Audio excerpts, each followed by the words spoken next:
هل الحب أهم ولا الشغل؟ فيلمنا اللي هنتكلم عنه النهاردة هيجاوبك على السؤال ده باستفاضة. خليك معايا. مساء الخير أو صباح الخير زي ما بتشوفنا، معاك هدير مجدي في ونس. هنتكلم سوا عن الأفلام ونحللها ونكتشف جوانب جديدة ممكن تلمس حاجات فينا. النهاردة اخترت ليكم فيلم The Intern.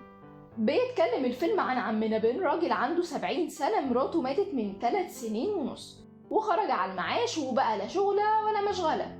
عايز ايه من الدنيا يا عم بن؟ عايز شغل. صاحبنا قدم على تدريب في شركة بتبيع لبس على الانترنت. كان ماشي بالصدفة فلقى اعلان عايزين فيه متدربين فوق 65 سنة. بطلنا قالك بس ده مكاني اللي بدور عليه من وقت ما طلعت معاش.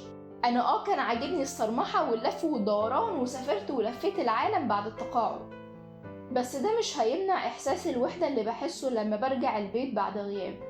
وفعلا صاحبنا لبس البدلة الفورمال بتاعته وقعد يسجل الفيديو اللي الشركة طلباه منه وعايزين يعرف فيه نفسه.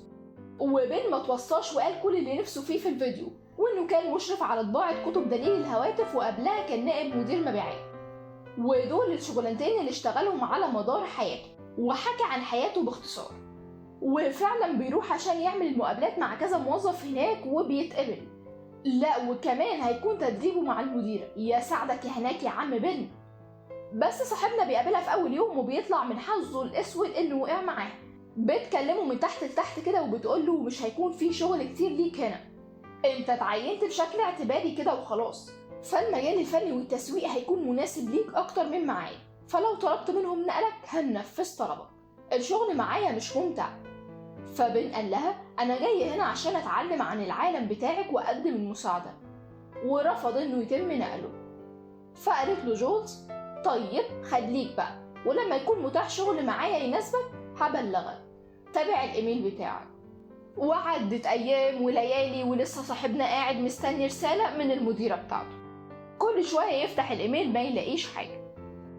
وعمنا بن من طبيعته انه ما يقعدش من غير ما يعمل اي شغل، بدأ يساعد الموظفين حواليه لو حد عاوز حاجة، وبدأ يلفت انتباه جولز. وكان في مكتب كده اللي رايح واللي جاي بيحط عليه اي حاجة، وكانت جولز كل ما تعدي عليه تتضايق. قام عمنا بن رتبه وظبطه وصاحبتنا اتبسطت منه على الاخر. شكل الدنيا بدأت تزهزه معاك يا عمنا. لا وكمان اتعرف على واحدة قريبة منه في السن بتعمل مساج للموظفين وهم بيشتغلوا. ملناش احنا دعوة بالكلام ده. وصاحبنا بدأ رحلة جديدة جوه رحلة الشغل كمان، خصوصا ان صاحبتنا بتاعت المساج ادت له الكارت بتاعها. شكلك مقطع لسانك وديلها يا بن. شغل وحب مرة واحدة. المهم نكمل. في يوم صاحبنا بيشوف سواق جولز وهو بيشرب، فراح كلمه بهدوء كده وقال له انا مش عايز احرجك، بس انا شفتك من الشباك ومش هينفع تسوق ولازم تقول لجولز. فلما بطلتنا جت اضطر السواق يقول لها انا حاسس ان انا تعبان ومش هقدر اوصلك. وهنا بن اتدخل وقال لها انا ممكن اسوق بداله. ومن هنا بدأ يقرب منها اكتر، والدنيا بدأت تاخد منحنى جديد في علاقته وشغله معاها. ومش هقدر احكي اكتر من كده في الاحداث عشان لو حد حابب يتفرج على الفيلم. بن شخص هادي ومخلص وموضوع ثقة، قدر يحس بالحياة من تاني من خلال شغله مع جولز. أما بطلتنا فهي شخصية عملية، شعلة من النشاط، متوترة دايما وقلقانة، شغلها رقم واحد عندها.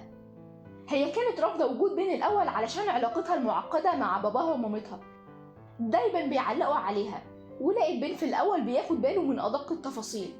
كان رفضها لبين رفض حقيقي للماضي بتاعها، رفضها لعلاقتها بعيلتها، لكن بين قدر يحتويها ويعالج حاجات كتير كانت محتاجاها، وخلاها تحس بالسكينة والثقة بالنفس.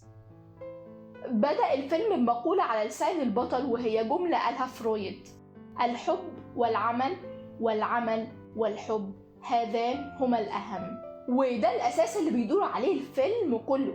الحب والشغل محور الفيلم، بس مين أهم فيهم؟